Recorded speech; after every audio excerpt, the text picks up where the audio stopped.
Oi pessoal, bem-vindos ao nosso canal do Kunta. No nosso vídeo de hoje nós vamos falar sobre um tema até que meio controverso. Deus e a ciência. Então, gente, é um assunto controverso, como eu já disse, né? Por que controverso? Porque como acreditar naquilo que a gente não vê? Como acreditar no que a gente não vê, não é palpável, a gente não toca? Como acreditar em Deus? Então, Deus é esse grande arquiteto. É sobre isso que nós vamos tratar. Acreditar é como dar um voto de crédito por algum tempo, né? Acreditar é dar um voto de crédito por algum tempo. É diferente de crer. Acreditar é uma coisa, crer é outra. Crer é dar um voto de crédito por todo o tempo, independente das circunstâncias. Então, acreditar, você dá um voto de crédito por algum tempo. Então, você está acreditando por um tempo. Agora, crer, você crê quando você dá um voto de crédito para todo o tempo, independente das circunstâncias. Você crê. Não precisa provar, você crê. Né? Há uma coisa engraçada, a ciência requer prova, a crença requer fé. Então, a ciência aceita tudo que tenha prova, que seja provado, matemática, ou fisicamente, ou estatisticamente. A ciência quer prova, mas a crença só precisa de fé. Né?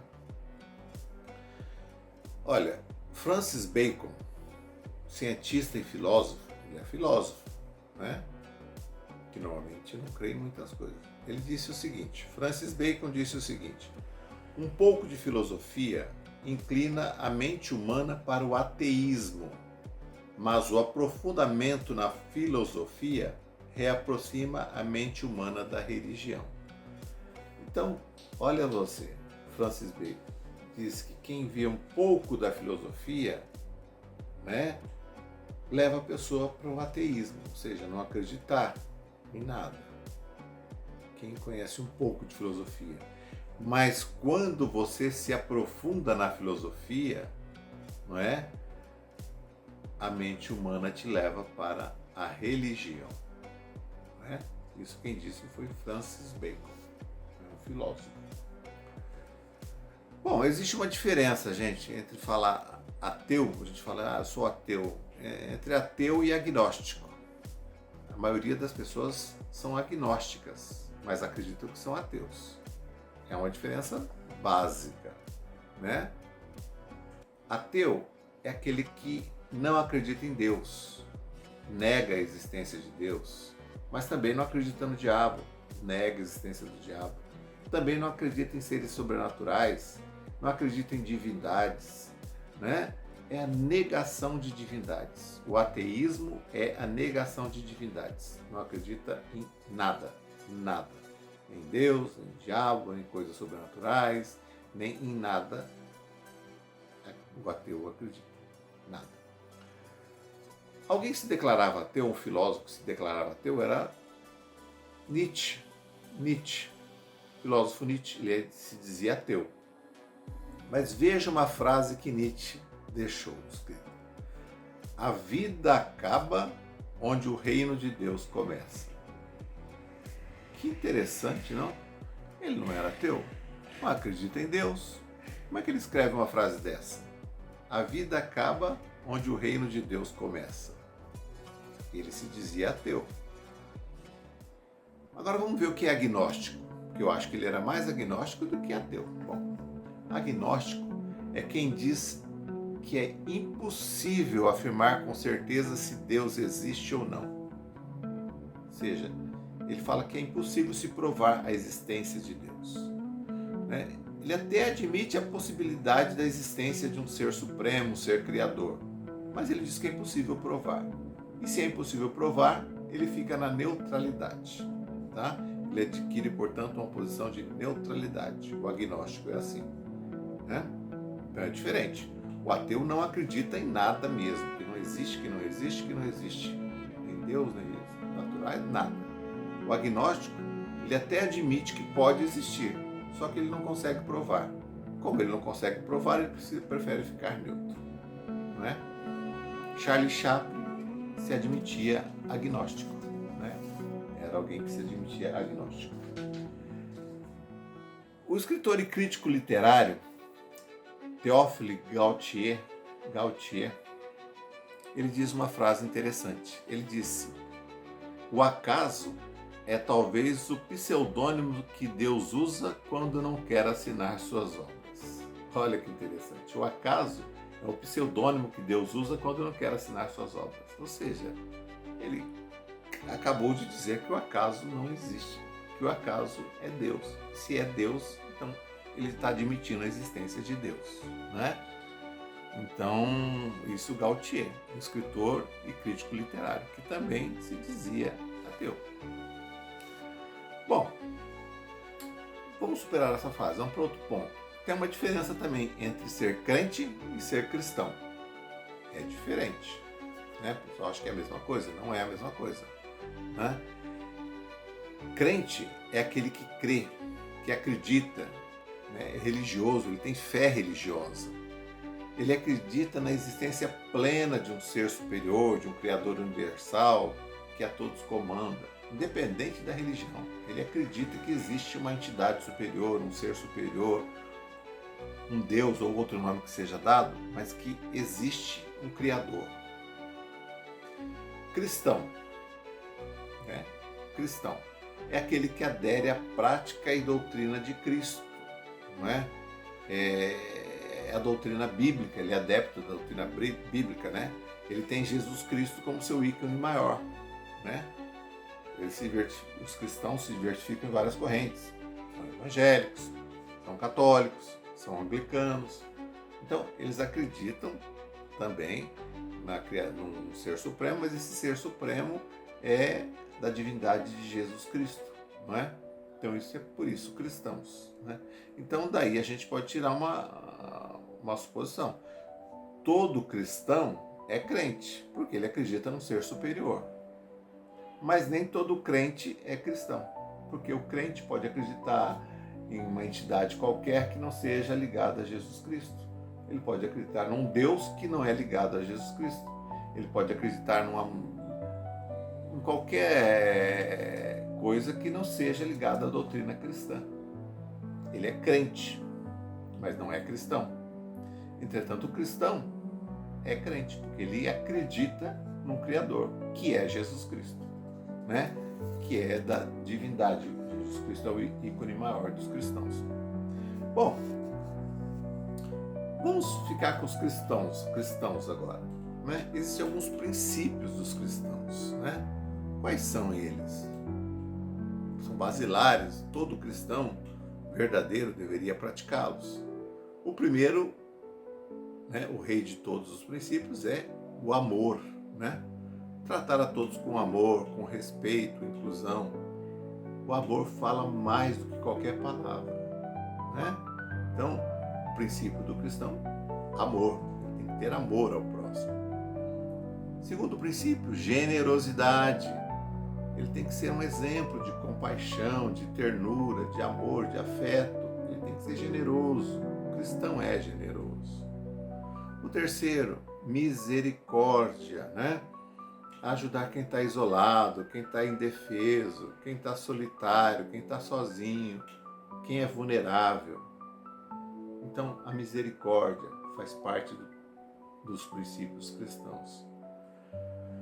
O quarto princípio, o perdão, né? Evitar a desunião, magoar pessoas, perdoar sempre, ter o perdão como sua moeda principal, né? Sempre perdoar, porque é o que Jesus Cristo, na doutrina cristã, havia ensinado. O perdão é para todos, não é? Então, o perdão é o quarto princípio basilar dos cristãos.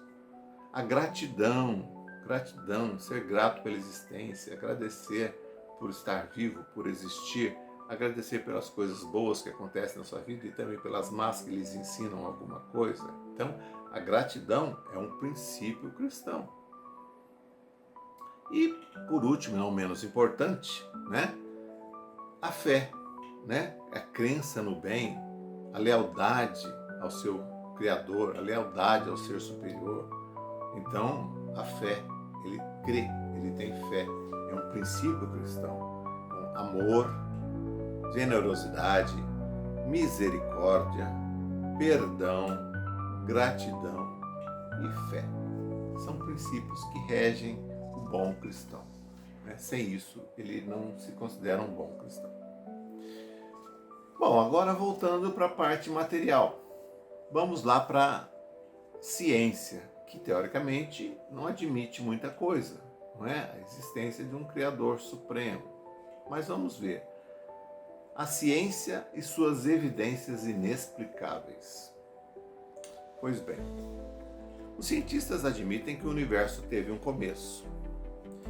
Eles admitem que o universo de matéria e energia surgiu em um determinado ponto que existia antes de tudo acontecer.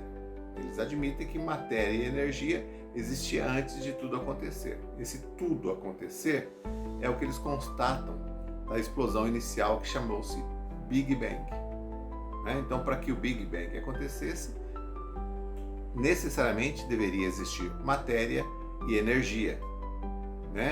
E ele diz também, o cientista, que isso foi provocado por alguma interferência externa inexplicável, como essas duas coisas se fecharam para dar o Big Bang.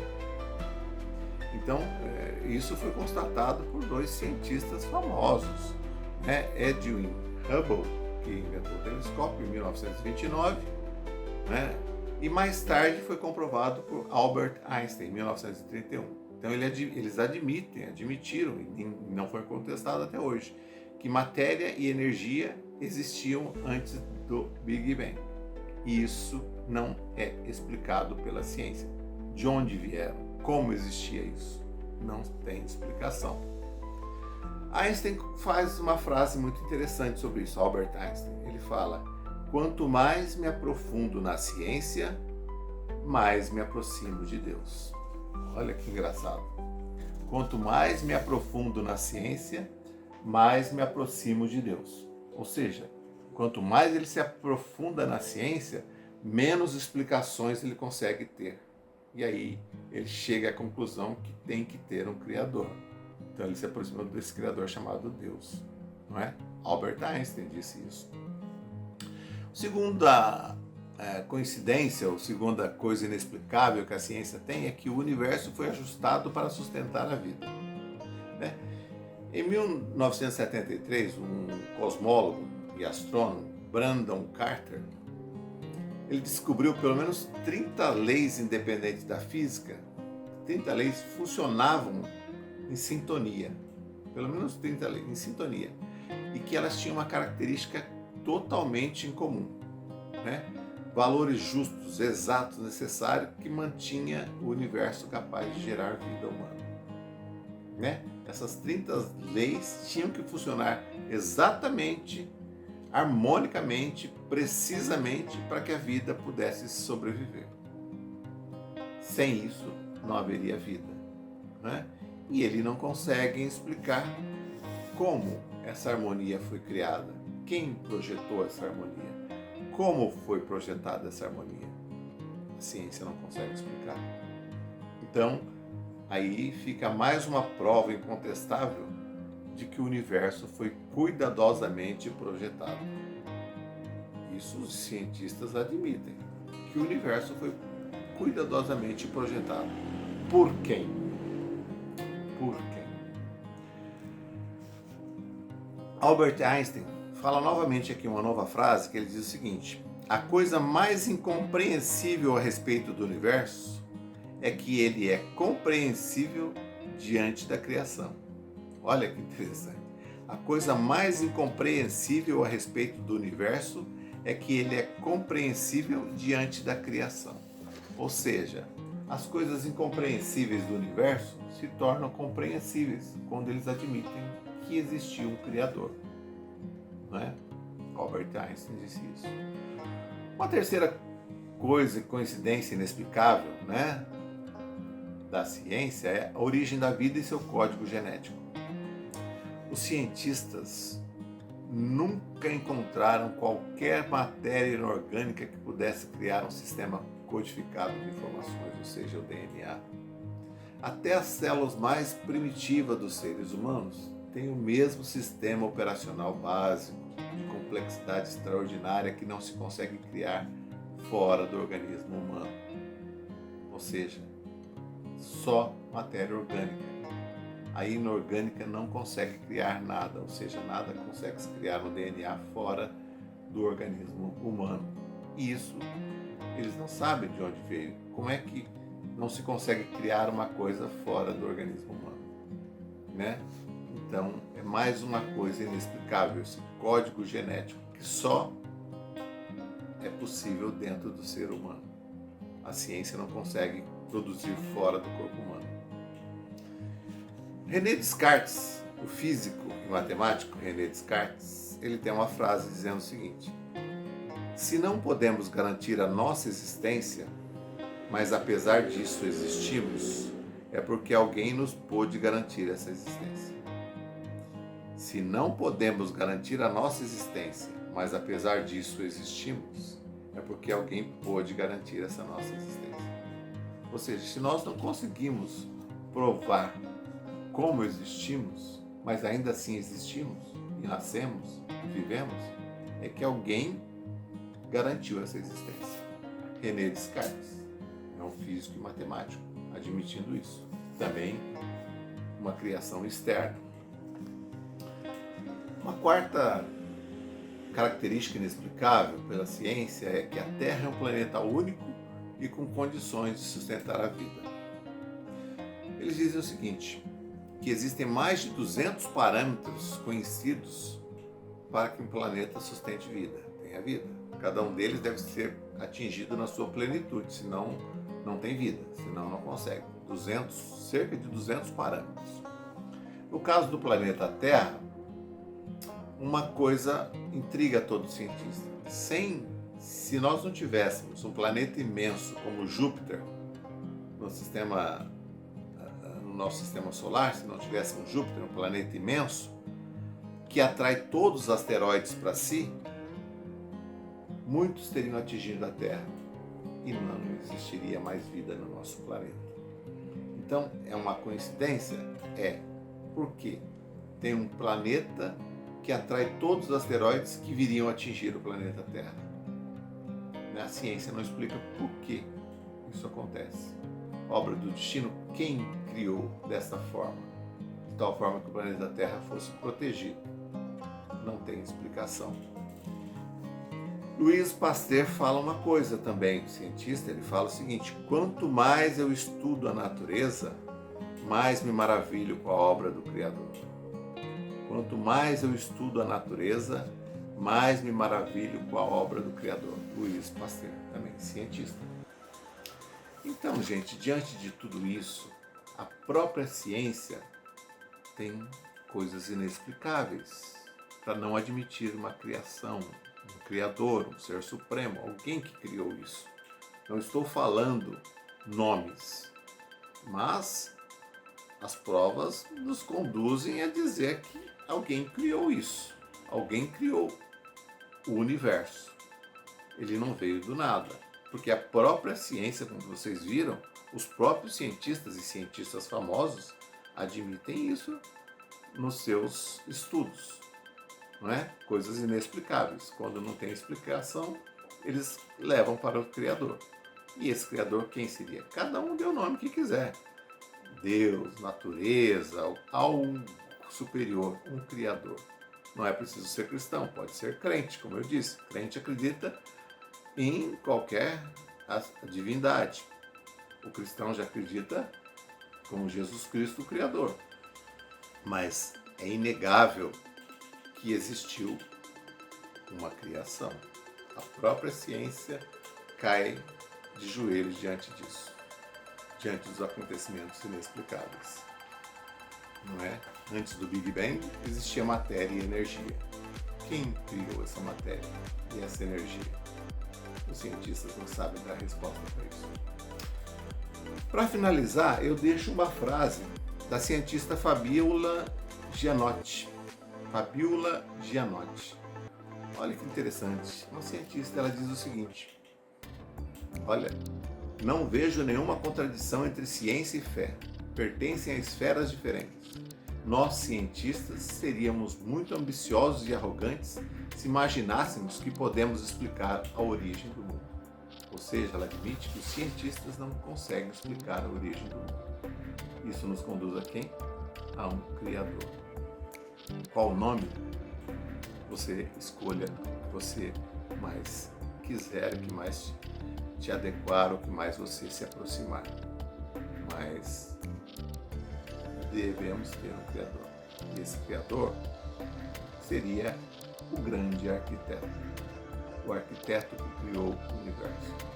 Milimetricamente, estudiosamente, detalhes que não se tem explicação. Esse é o grande arquiteto que criou todo o universo. E que a maioria das pessoas costuma chamar por Deus. Era o nosso tema de hoje, gente. Que tudo dê certo para vocês, que tenhamos solucionado algumas dúvidas, mas controvérsias existem. Como acreditar naquilo que não se vê? É preciso ter fé. E a fé, como diz, move montanhas. Tenha fé. Acredite. Acredite pelo menos em você. Porque é isso que importa no final das contas. Você é um ser primoroso da criação. Não tem igual. Você é único. Portanto, se não acredita em nada, não acredita na criação, acredite em você. Porque você é único. Ninguém te substitui. E você merece ter a felicidade que o mundo te propiciará. Tá bom? Um abraço, gente. Grande abraço. Até o próximo vídeo. Se você está gostando, não deixe de curtir nossos vídeos. Se você ainda não se inscreveu, vai lá, aperte o botão curtir e já ative o sininho para receber notificações das novas postagens. Você também pode ajudar o nosso canal de forma simples. Basta compartilhar nossos conteúdos com seus amigos. Esse é o canal do Kunta.